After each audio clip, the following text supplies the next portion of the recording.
What's up guys? So ngayong hapon ay gagawa tayo ng lasaw kung tawagin po sa amin dito.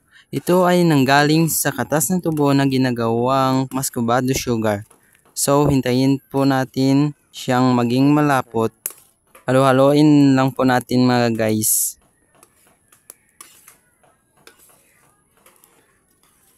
So ayan na nga guys, luto na nga ating lasaw. Handa na natin kainin.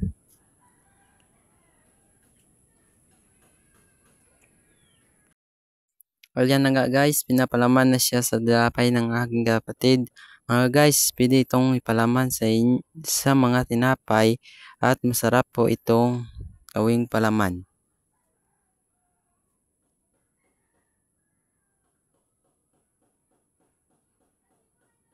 Ang sarap-sarap na yun guys, kain na tayo.